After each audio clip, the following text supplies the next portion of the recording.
안녕하세요 여러분, 만세영어 윤희입니다. 오늘도 즐겁게 시작해볼까요? 먼저 우리 책의 그림을 한번 볼게요. 네, 여러분 여기 러브라는 이 조형물 보신 적 있으신가요?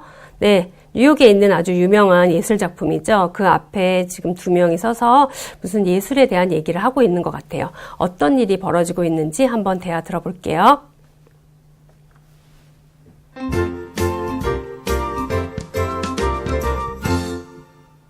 Lesson 4. I didn't like art. I'm into the art exhibition at MoMA. I love that too. I didn't like art, but this exhibition shows art in different ways that I've never imagined, and I enjoy it. I totally agree with you. Actually, there is an art fair at the Met next week, and we may have opportunities to talk with famous artists. Do you want to come? Sounds interesting. Why don't I call you tomorrow to confirm the plans? Good. Talk to you then. 네, 좋은 표현 몇 개 살펴보겠습니다. Sounds interesting 무슨 뜻이죠? 그렇죠. 재밌겠는데 라는 의미가 되겠죠. 그래서 지금 우리 대화에서도 보면 전시회를 갔다 와서 아주 재밌었기 때문에 예술에 대한 흥미가 막 생긴 이런 상황이죠. 이런 경우에 쓸 수 있는 표현이에요. 그런데 여러분, 우리가 친구들과 대화를 하거나 할 때 무의미하게 그냥 이렇게 받아쳐줄 때 있잖아요. 그래, 그거 재밌겠다. 그냥 그러면서 넘어갈 때. 사실 이럴 때 또 쓰는 표현 중에 하나가 interesting이에요. 그럴 때, it's interesting. 그러면서 그냥 다음으로 넘어가기도 하거든요. 그래서 가끔은 이런 경우가 있기 때문에 이런 interesting이란 단어를 부정적인 경우로만 생각하시는 분들도 계세요. 근데 절대 그렇지 않고요.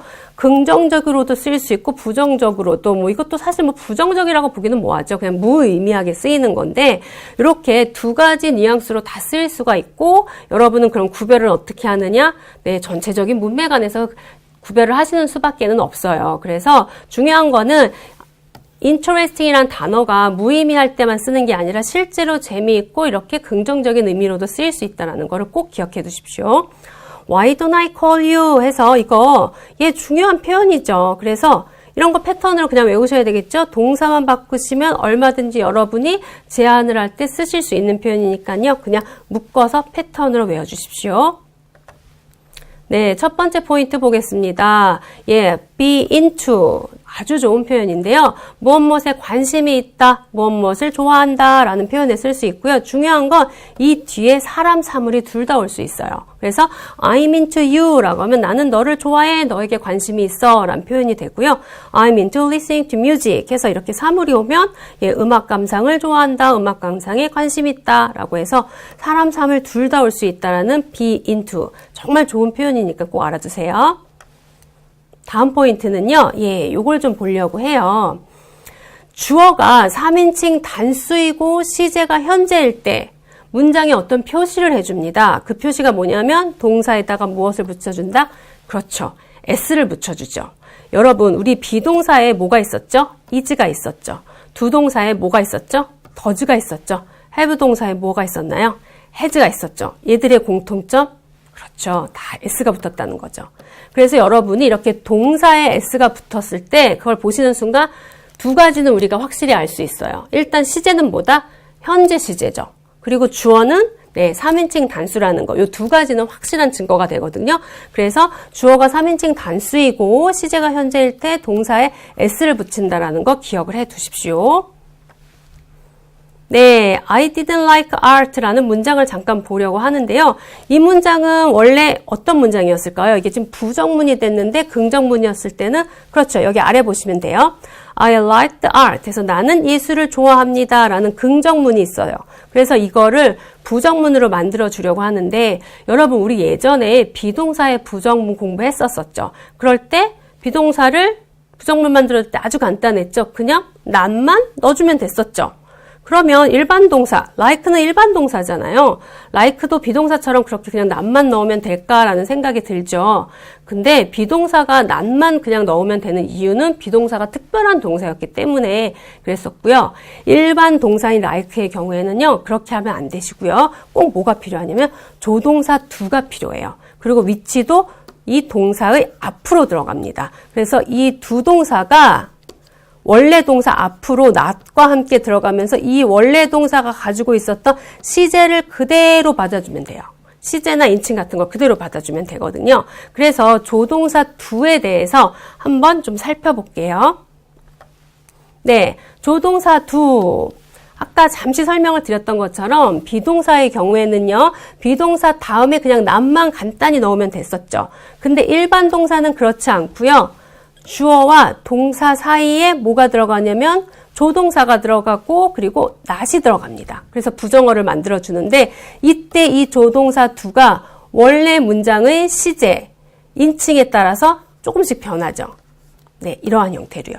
그래서 단수나 복수에 따라서 do나 does가 오고요. 과거 시제가 되면 did가 오고요. 얘들이 not가 붙어서 이렇게 줄여서도 쓸 수 있고요. 그래서 여러분이 이렇게 do 동사의 변화표를 좀 봐두시고요. 그래서 조동사 do를 봤는데요. 이때 딱 떠오르는 말이 있지 않나요? 우리 거의 외래어처럼 그냥 막 쓰는 말 중에 하나가 뭐예요? I can do it이라는 말이 있죠.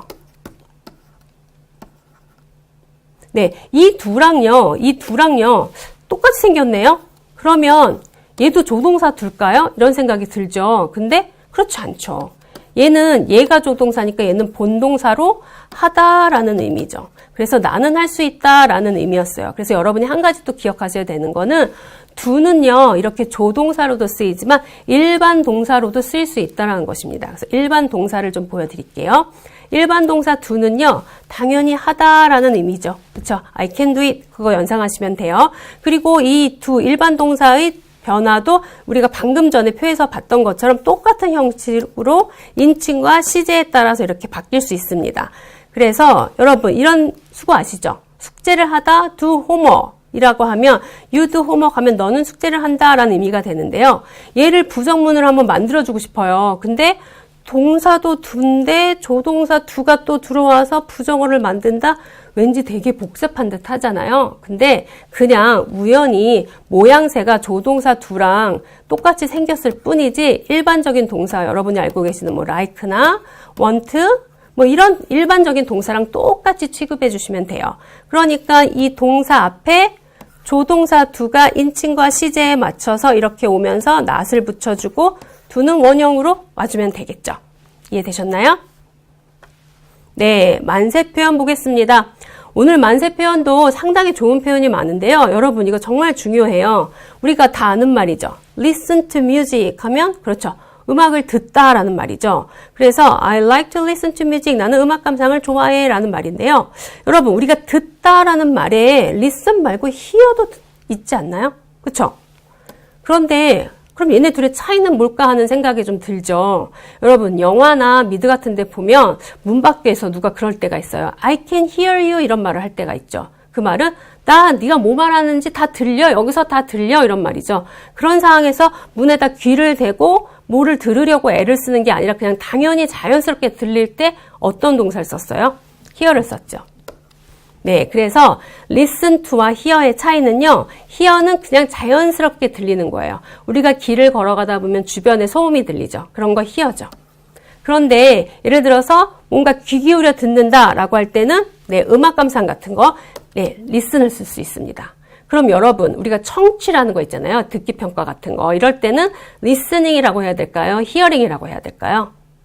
그렇죠. 당연히 listening이라고 해야 되겠죠. 왜냐하면 그런 청취 같은 경우에는 우연히 그냥 들리는 게 아니잖아요. 우리가 온갖 집중을 다해서 열심히 들으려고 하는 거죠. 그럴 때는 반드시 listen을 써야 된다는 거 꼭 기억을 해두세요. 그 다음 표현은요. 운동하다란 뜻인데 우리가 운동하다란 뜻의 exercise란 단어는 너무나 다 알고 있죠. 근데 이거 말고 실제로 회화에서는요. workout이라는 말을 훨씬 더 많이 써요. 근데 요즘은 workout을 사실 외래어처럼 쓰는 경우도 많이 있어요. 그래서 exercise랑 workout이랑 같은 의미라는 거 꼭 알아두시고요. 그리고 우리가 흔히 말하는 헬스클럽 이거는 한국말입니다, 여러분. 영어가 절대 아니에요. 헬스클럽 그렇게 쓰시면 안 되고요. 영어로는요, 짐이라고 해요. 헬스클럽은 한국말이에요. 그래서 영어가 아니라는 거 꼭 기억을 해두십시오. 네. 만세 단어에도요, 좋은 단어들이 엄청 많이 나왔는데요. 여기 헷갈리는 거 일단 하나 구별을 하고 넘어갈게요. 여러분, 벽에 예를 들어 그림이 하나 딱 붙어 있어요. 그래서 그림이 하나 붙어 있다. 이럴 때 그림 하면은 맨 먼저 떠오르는 게 단어들이 여러 개 있을 수가 있어요. 이럴 때 우리가 그림하면 픽처라고 해야 될까요? 페인팅이라고 해야 될까요?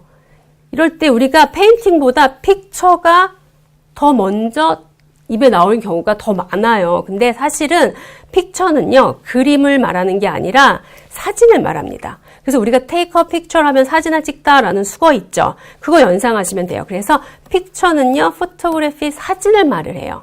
근데 우리가 흔히 말하는 그림이라는 거는 유화나 아니면 수채화처럼 이렇게 그린 그림 있죠. 예술가들이 그린 그림. 그런 게 벽에 걸렸을 때는 픽처라고 말씀하시면 안 되고 뭐라고 해야 된다?